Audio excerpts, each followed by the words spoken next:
Hey, Joseph. Welcome to my new establishment. What can I get you? You got any magical swords or whips made out of demon souls? What makes you think I sell anything like that here? This is a legit business, man. Really? Well, according to the Bayonetta games, bars like this always have cool weapons like that. Well, Bayonetta is right when it comes to my bar. I can get you some cool stuff, but I need something first. Alright, I'll come back with a bag of catnip. No, you stereotypical son of a bitch.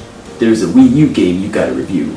I heard you were awakened to review the original Bayonetta. And now you want me to review the sequel. You damn right, brother.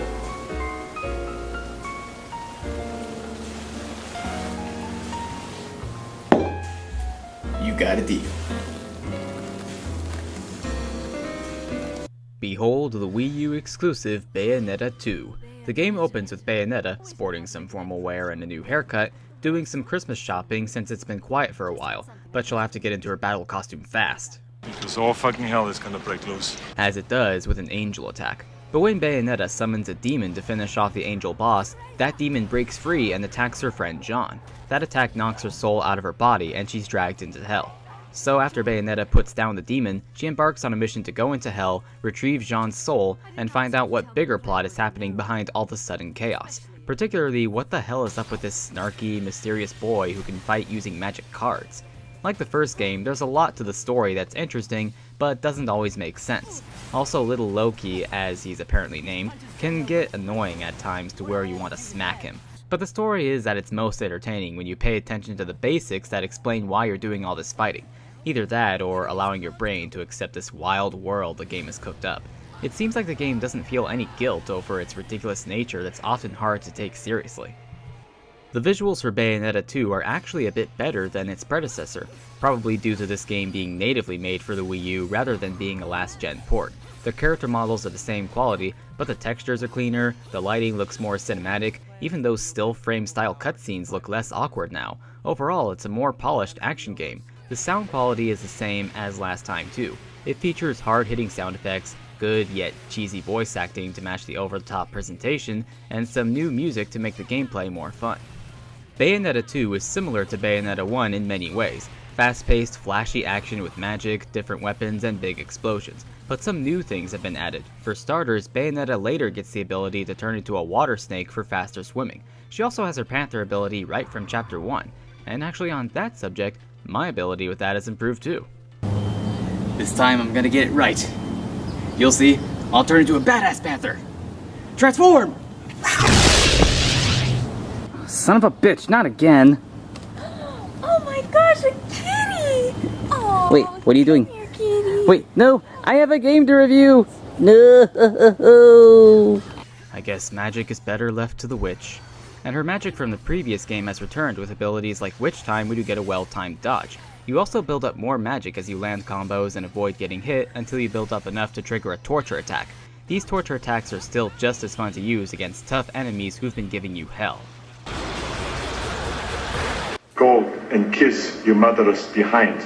And the enemies will give you hell as the game's combat sections are just as brutal as its predecessor, forcing you to react fast and encouraging you to be strategic with your weapons and items, though maybe not Dark Souls or Zombie U brutal. But a new and arguably more useful move you can use alternatively is Umbran Climax. It basically multiplies your attacks by mixing each punch and kick with giant demon limbs for much more damage and more opponents at once. The main reason why this move is more useful is because unlike the torture attacks, you can use Umbran Climax in the epic boss fights, and those return as well. By having you fight angels and demons this time, you get an awesome variety of large, creative, and challenging bosses to fight, complete with Bayonetta's hypersexualized finishing moves. I may have accidentally given some nerd an idea for a porn parody of this game, but knowing this game and the bizarre nature of the internet, that probably already exists somewhere. The internet is a terrifying place. Controversial topics aside, Bayonetta 2 isn't all combat. There are worlds to run through in between fights, and this time they actually feel bigger and way more open than the first game. Naturally, with these designs, you feel compelled to explore each area to find helpful items as well as books to read. Some items even have you complete a timed collectathon challenge to gain access to a treasure chest, which to me sounds like a well-made Zelda-inspired aspect. Among the useful items found are things to mix using the recipe book. With all the recipes for you to see, you can easily mix in the right amount of ingredients to make the power-up candy of health, temporary invincibility, and the rest. Add that to the ability to mix and match the weapons you can unlock and switch between weapon sets on the fly, and the game actually feels like a well fleshed out action-adventure game, even if it does still have a lot of linear levels. Now of course, as a Wii U exclusive, it has some Nintendo features included too. The off-TV play, touch controls, and motion controls have all returned for those who would like to use them. While I still prefer playing this particular game the traditional way, the gamepad control features are fun to use on occasion.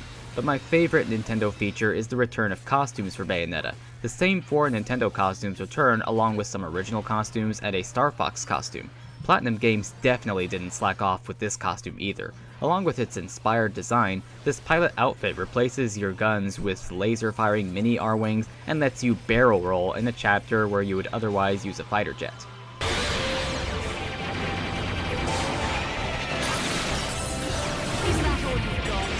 Pretty smooth flying, Bayonetta. Do a barrel roll! Clearly this was meant to be. My only problem with the costumes this time is that you have to buy them, and they're not cheap. I guess this was meant to increase replay value, but for the Nintendo costumes, I would have preferred having them available from Chapter 1, or unlocking them by simply completing certain chapters. Additionally, Platinum included a 2-player co-op mode called Tag Climax. You can play this with anyone online or with a computer offline, but unfortunately you can't play with another human player locally, and I think they should have and could have if they let a second player use a Pro Controller, or if Nintendo had gone through with letting us play with 2 gamepads on one console. You let me down, Reggie. You let me down. But on the mode itself, it's a rapid-fire combat-focused mode. After selecting a level you've unlocked by playing the main game, you can increase the difficulty of that level by betting halos. Win the challenge, win more halos, but that's not easy.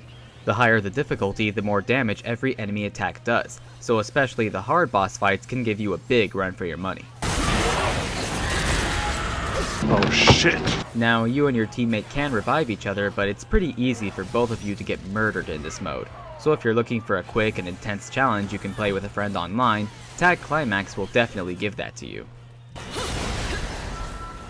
I feel like Bayonetta 2 improved on the original game. Better graphics, more fleshed out gameplay, there just feels like much more to this game. And while the over-the-top sexualization of Bayonetta will inevitably get mixed reception, especially in this day and age, this is a fun and exclusive action game for Wii U owners looking for more M-rated titles.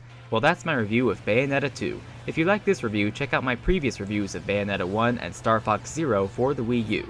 See you all next time.